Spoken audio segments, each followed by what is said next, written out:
மகர ராசி அல்லது மகர லக்னக்காரர்களுக்கு, அதாவது கை கெட்டுனது வாய் கெட்டலை அப்படிங்கிற நிலைமையில தான் பல மகர ராசி மகர லக்னக்காரர்கள் இருக்கீங்க. அது உண்மைதான்.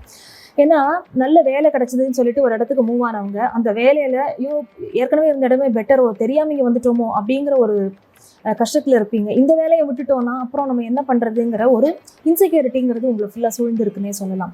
நிறைய ஹெல்த்லயும் நடுவில் வந்த டிஸ்டர்பன்சஸ், ஃபேமிலியில அப்பாக்கோ இல்லை உங்களுக்கோ அது சம்மந்தமான ஒரு ஹெல்த் இஷ்யூஸோ இல்லை அவங்களுடைய ஒரு ப்ரொஃபஷனல் லெவலில் இருந்தக்கூடிய செட்பேக்கோ, இந்த மாதிரி நிறைய பிரச்சனைகள் உங்களை போட்டு அலக்கழிச்சதுன்னே சொல்லலாம்.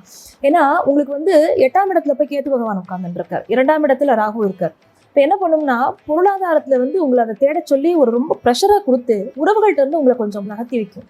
அதே போல எதிர்பாராத விஷயங்கள் நடந்துருமோங்கிற பயத்தையும் அந்த மன கலக்கத்தையும் மனசுக்குள்ள கொடுத்துட்டே இருக்கும். இது இருந்திருக்கு எல்லாருக்குமே. மகர ராசி மகர லக்னக்காரர்கள் இது இல்லைன்னு சொல்றவங்க ரொம்ப வெரி ஃபியூ. ஆல்மோஸ்ட் எல்லாருமே அதை கோத்ரூ பண்ணியிருக்கீங்க. பர்டிகுலரி அந்த ஒரு 30லேருந்து ஒரு 52 வரைக்கும் இருக்கிற அந்த ஏஜ் குரூப்ல இருக்கிறவங்க ரொம்பவே இதை நீங்கள் ஃபேஸ் பண்ணியிருப்பீங்க. இப்போ இதுலேருந்து இந்த மார்ச் மாதத்தில் ஏதாவது எனக்கு மாற்றம் உண்டா அப்படின்னு கேட்டால் கட்டாயமாக உண்டு. குரு பகவான் வக்ரகதியிலிருந்து நேர்கதிக்கு வரார். அது ஒரு பெரிய நல்ல விஷயமாக தான் உங்களுக்கு நான் சொல்லுவேன். ஏன்னா 6ஆம் இடத்துல போய் குரு உட்கார்ந்துருக்கிறதுங்கிறது உங்களுக்கு விரையாதிபதி.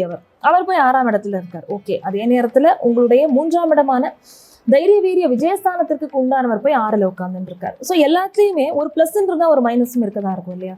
இப்போது நீங்கள் பொதுவாக எதுக்குமே ஒரு நடுவில் ஒரு தடங்கள் வந்துருதுங்கிறதுக்காக ஒரு காரியத்தை செய்யாமல் நீங்கள் நிற்க போகிறது கிடையாது. ஏன்னா மகர ராசிக்காரர்கள் ஒரு குறி வச்சு அதை அடிக்கிறதுல ரொம்ப வல்லவர்கள். இதுதான் என்னோட எய்ம், நான் இதை நோக்கி தான் நான் போயின்னு இருக்கேன் அப்படின்னு சொல்லிட்டு ஒரு டிட்டர்மினேஷனோட அந்த ஸ்பிரிட்டோட இருக்கிறவங்க நீங்கள். எத்தனை பேர் என்ன வேணாலும் பேசட்டும், கீழே இருந்து உங்கள் காலையே வாரி விடுறதுக்கு நிறைய பேர் இருந்தால் கூட அடுத்து எப்படி மேலே கிளைம் பண்ணணும்னு உங்களுக்கு நல்லாவே தெரியும். ஸோ நீங்கள் இந்த மாதத்தில் நான் உங்களுக்கு சொல்லக்கூடிய விஷயம் என்ன அப்படின்னா, உங்களோட நெகட்டிவ் தாட்ஸை விட்டுட்டு சுற்றி இருக்கிறவங்களோடையும் கொஞ்சம் நமக்கு ஒரு புரிதல்ங்கிறது வேணும். அதே போல் நம்ம பிளான் பண்ணுற விஷயம் எல்லாமே அப்படியே போயிடாது. சொல்லுவாங்க இல்லையா, man proposes and God disposes அப்படிம்பாங்க. அது மாதிரி நம்ம அதை you can only propose it. Disposal கடவுளுடைய கையில தான் இருக்காது. எப்படி நடக்க போகிறதுங்கிறது எல்லா நேரத்துலையும் சூழ்நிலைகள் நமக்கு ஒத்துழைக்காது. நம்ம அதுக்கு அட்ஜஸ்ட் பண்ணிட்டு எவ்வளவோ செய்ய இருந்தாலும் எல்லாம் சுமூகமாக நடக்கிறதாங்கிறது இறைவன் கையில் தான் இருக்குது. அதனால அந்த நம்பிக்கையை கொஞ்சம் மனதளவில் நீங்கள் வளர்த்துக்கோங்க. இந்த மாதம் உங்களுக்கு நிறைய நற்பலன்கள் தான் இருக்குது. நீங்கள் அதில் உங்களுக்கு எந்த விதமான சந்தேகமும் வேண்டாம். 6ஆம் இடத்தில் இருந்து கொண்டு வக்ரகதியில் இருந்த குரு பகவான் நேர்கதிக்கு வரார் 11ஆம் தேதி. அங்கிருந்து உங்களுடைய 12ஆம் இடத்தை பார்க்கிறார். சுப பார்வை தான், அதனால சுப செலவுகள் தான் வரும். இந்த நின்று போன கல்யாணத்தை எடுத்து நடத்துறது, இல்லை லாங் பெண்டிங்கில் ஜவ்வு மாதிரி இழுத்துட்டே போன கல்யாணம் இப்போ டக்குன்னு பேசி முடிச்சிடுறது, இந்த மாதிரி விஷயங்கள்லாம் நடக்கும். வீட்டில் கெட்டிமேள சத்தம் கட்டாயமாக கேட்கும். அதனால அதற்கு உண்டான சுப செலவுகள், அதை முன்னிட்டு முன்னேற்பாடுகள் அப்படிங்கிற வகையில் சுபங்கள் தான் வீட்டில் நடக்கும். கவலையே படாதீங்க. வருமானம் நல்ல திருப்திகரமாக இருக்கும்.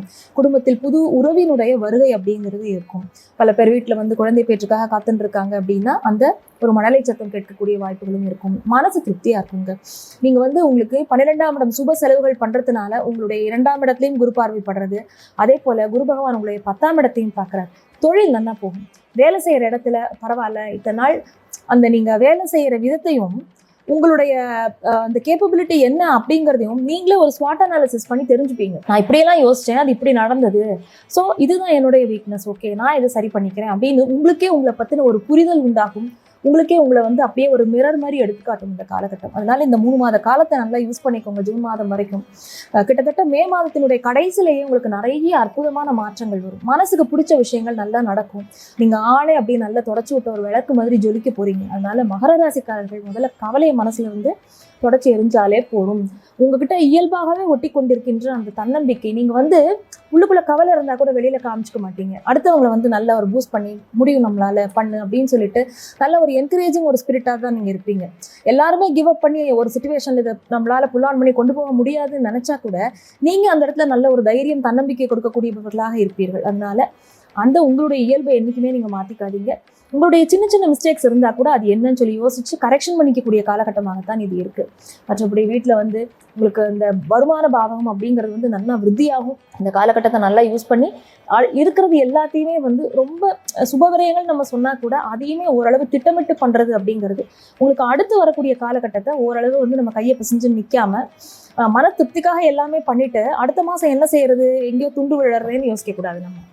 அதுக்காக தான் இந்த காஷன். அதை மட்டும் கொஞ்சம் மனசுல கவனமா வச்சுக்கோங்க. இந்த மாதத்துல நீங்க எடுத்து செய்யக்கூடிய வழிபாடுங்கிறத என்ன நான் சொல்லுவேன்னா, குருவாயூரப்பன் வழிபாடு பண்ணுங்க. அது வந்து ரொம்ப ரொம்ப உங்களுக்கு மனசுக்கு அந்த ஒரு திருப்தியை கொடுக்கும். எல்லாமே இருந்தும் இல்லாத மாதிரியான ஒரு ஃபீலிங் உங்களுக்கு மனதுல இருக்கு இல்லையா, அந்த வெறுமைங்கிறத நீக்கி மனதுல நல்ல திருப்தியை குருவாயூரப்பன் கொடுப்பார். அதை பண்ணுங்க. அடுத்தது செல்ஃப் கரெக்ஷனுக்கு என்ன பண்ணிக்கணும் அப்படின்னா, முதல்ல உங்களை பத்தி ஒரு செல்ஃப் அனாலிசிஸ் ஒன்று பண்ணுங்க. சொன்னேன் இல்லையா, ஸ்பாட் அனாலிசிஸ் பண்ணுங்க. முதல்ல உங்களுக்கு எந்த இடத்துல நீங்க இப்போ தப்பு பண்ணியிருக்கீங்க, அதை நீங்க என்னவா கரெக்ட் பண்ணிக்கணும் அப்படிங்கிறத நீங்க ஒரு தடவை யோசிச்சிங்க அப்படின்னாலே, ஆல்ரெடி நீங்க நிறைய பண்ணுவீங்க, அதெல்லாம் உங்களை பண்ணிக்கக்கூடிய ஆட்கள் தான். இருந்தாலும் ஒரு மறுபரிசீலனை அப்படிங்கிறத நீங்க பண்ணும்போது அது உங்களுடைய முன்னேற்றத்திற்கு வழிவகுக்கும். இந்த காணொலி உங்களுக்கு பிடிச்சிருக்கு அப்படின்னா இதை உங்க ஃப்ரெண்ட்ஸ் அண்ட் ரிலேட்டிவ்ஸ்க்கு ஷேர் பண்ணுங்க. இந்த சேனலை முதன்முறையாக பார்க்குறீங்கன்னா மறக்காம சப்ஸ்கிரைப் பண்ணி வச்சுக்கோங்க. அந்த நோட்டிஃபிகேஷன் பட்டனையும் கிளிக் பண்ணி வச்சுக்கோங்க. அப்போ தான் அடுத்தடுத்த காணொலி உங்களுக்கு வந்து சேரும். நன்றி.